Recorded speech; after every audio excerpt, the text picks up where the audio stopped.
It's just after 7 in the morning on December 28th, 2024, in Brandon, Mississippi. A quiet Saturday, the kind of morning where neighborhood streets are still empty and porch lights are still on. Jennifer Sheffield's family is trying to reach her. They've been trying for a while now. And when they get to the house on Toulon Street, when they step inside, they find something that will take weeks for the internet and much longer for the people who loved her to fully reckon with. Jennifer Sheffield is dead. So is her husband. But the question that will haunt this case isn't how, it's why. Because 18 days before this morning, Jennifer Sheffield had looked directly into her phone camera and told the world that everything was great. But to understand how we got here, we need to go back.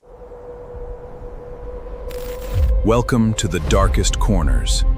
Subscribe and turn on notifications. Jennifer Murillo Sheffield was 30 years old. She had dark hair, an easy laugh, and the kind of energy that people remember. Friends described her as bright and compassionate, not in the vague eulogy sense of those words, but in the specific way that made her good at her job and good in a room. She was a nurse, an ICU nurse, which is not a job for the faint of anything. It's the kind of work that asks you to be calm when everything is falling apart, to hold someone's hand in their worst moment while your mind is already 3 steps ahead, calculating, managing, doing. That was Jennifer.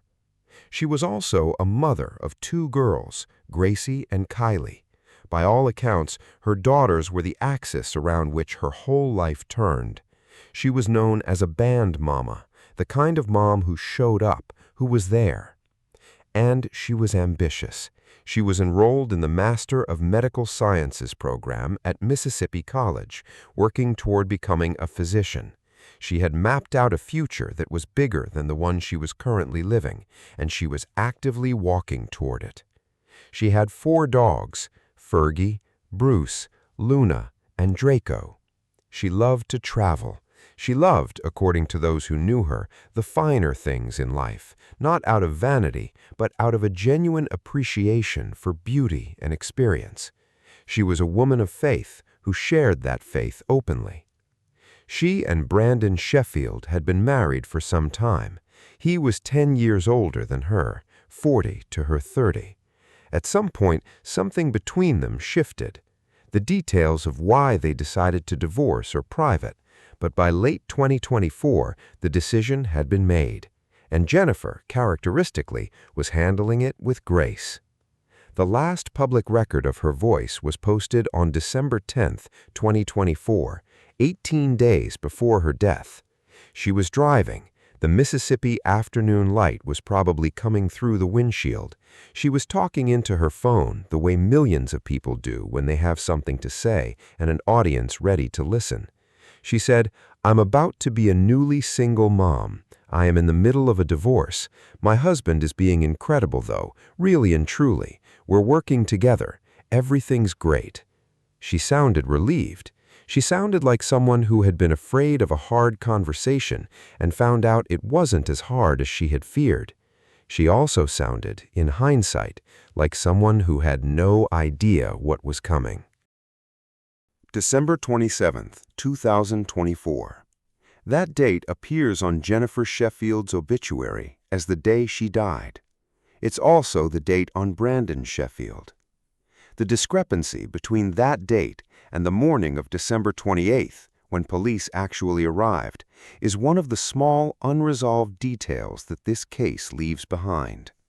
What happened in those overnight hours is not fully known. What is known is this.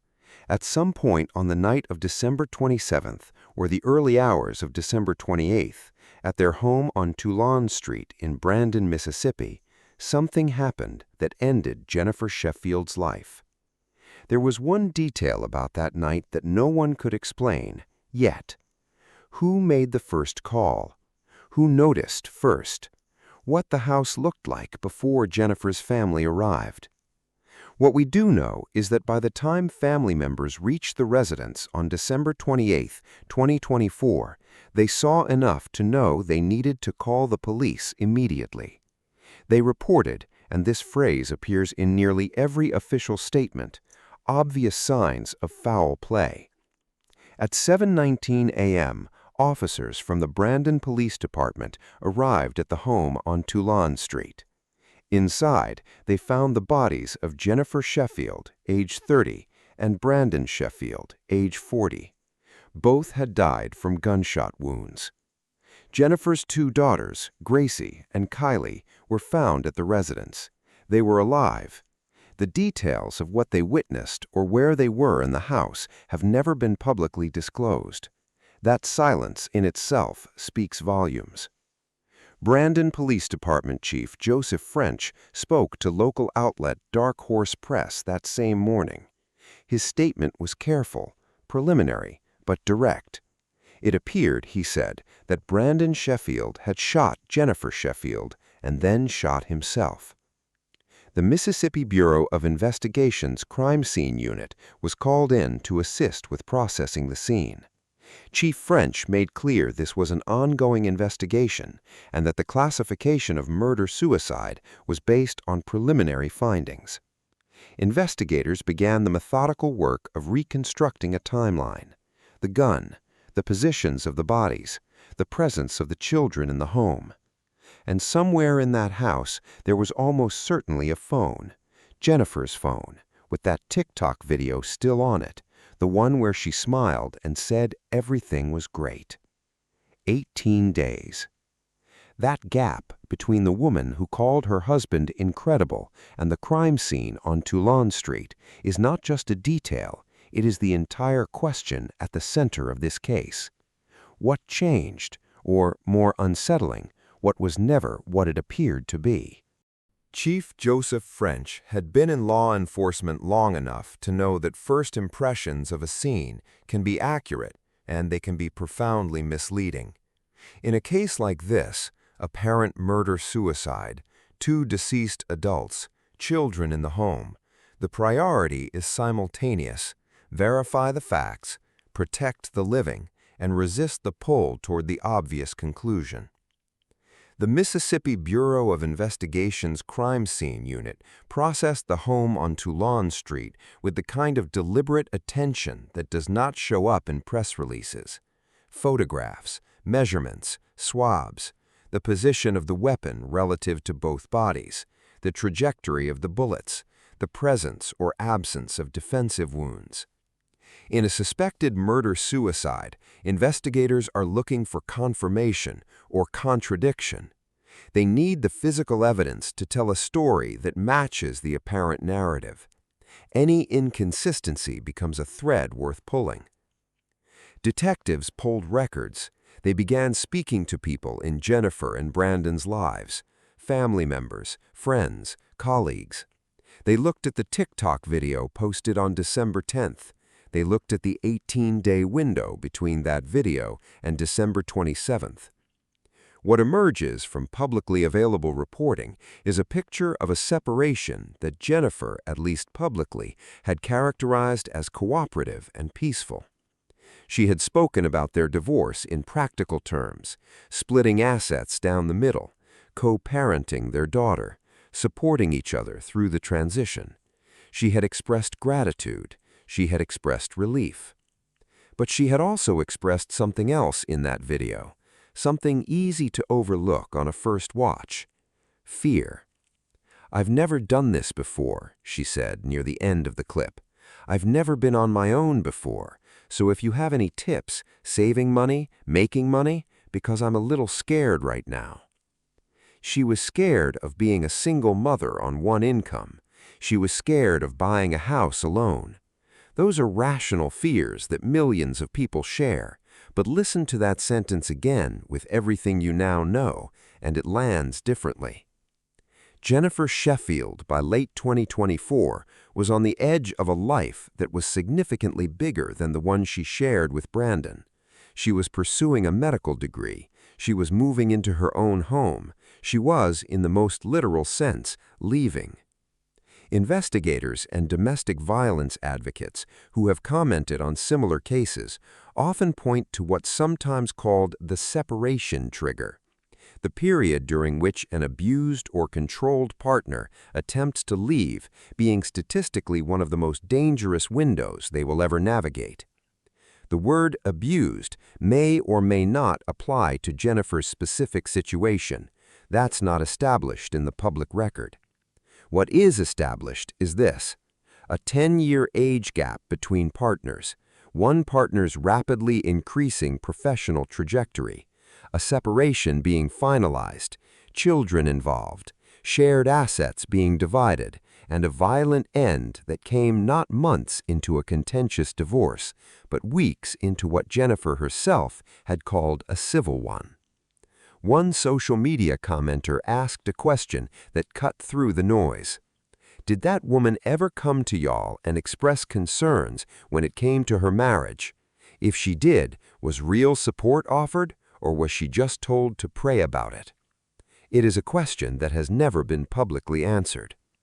What investigators were left with was the crime scene, the timeline, and a case that did not, on the surface, appear to require further resolution. The physical evidence, according to available reporting, supported the murder-suicide conclusion. But the public was not satisfied, and neither, it turns out, was the conversation Jennifer accidentally started. Here is where this case becomes something more than a tragedy. Here is where it becomes a conversation that Jennifer Sheffield never intended to start, and that her death made impossible to stop. On January 5, 2025, a funeral was held at Ott and Lee Funeral Home in Brandon, Mississippi. It was a joint service for Jennifer and Brandon Sheffield. Let that sit for a moment. The woman who authorities believe was shot and killed by her husband was buried alongside him in a joint service at which, according to images shared on social media, Jennifer did not have her own photo prominently displayed, but was instead represented through photos of her as part of Brandon's life. When those images circulated online, the response was immediate and visceral. Martina Navratilova, the tennis legend who has spent years advocating on issues of justice and equality, shared the images and wrote, "There is so much wrong with this, I can't even." And she wasn't alone. Thousands of people, many of them women, many of them survivors, flooded comment sections and forums with the same question, phrased in 1,000 different ways. How do you bury the victim alongside the person who is believed to have killed her? The answer, legally, is complicated. There was no conviction. Brandon Sheffield died before he could be charged with anything. In the eyes of the law, alleged perpetrator and deceased husband occupy the same legal space when there's no prosecution. The family, his family, who organized the services, made the arrangements they made. You may have strong feelings about that decision. Most people did. And those feelings point to something real. The way we memorialize the dead carries meaning. It sends a signal about whose life mattered and how. But here is the part of this story that cuts deepest. Everything changed when people started looking not at the funeral, but at Jennifer's life. She was an ICU nurse. She had been accepted, according to some sources, to pursue medical school. She had 2 daughters. She had 4 dogs she loved by name. She was in the process of building something, a career, a home, an independent life that was entirely her own. And she was 30 years old. Brandon was 40. The age gap isn't evidence of anything by itself, but it becomes part of a pattern that domestic violence researchers have documented extensively. Relationships in which one partner holds significantly more social, financial, or institutional power, and in which that power shifts when the younger, more educationally ambitious partner begins to outgrow the dynamic. Jennifer Sheffield was, by every observable measure, outgrowing her marriage. She was going to be a doctor. She was buying her own house. She was going to raise her daughters on her own terms. We don't know, and the public record does not tell us, whether there was a history of control, coercion, or abuse in this marriage. Jennifer, in none of her public statements, indicated anything other than a civil separation. But coercive control, by definition, often leaves no visible marks. It is not always shouting. It is not always bruises. Sometimes it is quiet. Sometimes it looks from the outside like a normal marriage in the process of a civil divorce. And sometimes, in the worst cases, it ends the way this one did. The investigation, by all available reporting, was closed with the murder-suicide classification. No charges were ever filed. No further suspects were named. The case was officially resolved. But the broader questions Jennifer's death raised, about how we protect women who are leaving, about what amicable divorces can hide, about what support systems look like for mothers trying to build new lives, those questions remain wide open. Brandon's brother Brian started a GoFundMe for Gracie and Kylie. The goal was $15,000. By all accounts, the community responded. But Gracie and Kylie Sheffield lost their mother, and that loss, the particular shape of that loss, the how and why of it, is something those two girls will carry for the rest of their lives. Because this case ended in a murder-suicide, there was no arrest, there was no trial, no courtroom, no prosecution, no defense table, no verdict delivered by a jury. This is, in true crime terms, one of the most frustrating possible outcomes, not because justice failed in some technical sense, but because the adversarial process that forces facts into the light never happened. There was no cross-examination, no evidence presented under oath, no moment where someone had to stand in front of Jennifer's family and account for what occurred on the night of December 27th. What exists is a police classification, a preliminary finding from the Brandon Police Department and the Mississippi Bureau of Investigation, supported by crime scene processing, that concludes Brandon Sheffield shot Jennifer Sheffield and then shot himself. That classification may be correct. Based on the available evidence, investigators believe it is. But the absence of a trial means that the record of what actually happened in that house, the exact sequence, the final hours, whatever words were spoken or not spoken, is sealed inside a police file that the public may never fully see. What we do have is the GoFundMe page, organized by Brandon's brother, Brian. It carries this sentence: "On December 27th, my precious nieces lost their beautiful mother, Jennifer, and their father, Brandon." Note the framing: lost their father, a man authorities believe killed their mother. That framing prompted more public conversation, some of it angry, some of it anguished, all of it pointing to the same underlying tension. When a man kills his partner and then himself, his family grieves him too. His family has to arrange a funeral. His family has to find language for what happened. And sometimes the language they choose erases the victim just a little bit more. This is not unique to the Sheffield case. It happens in murder-suicides with startling regularity. And it is one of the reasons advocates have been pushing for years for clearer cultural and institutional frameworks around how these deaths are classified, memorialized, and reported. Jennifer Sheffield's family, her family, has not made extensive public statements in the months since her death. That silence may be grief, it may be privacy, it may be many things. They are raising two girls who have already been through something that no child should ever have to witness or survive. Gracie and Kylie are still out there, still growing, still carrying their mother's laugh and her ambition and her capacity for love in whatever way children carry those things when they've been taken from them too soon.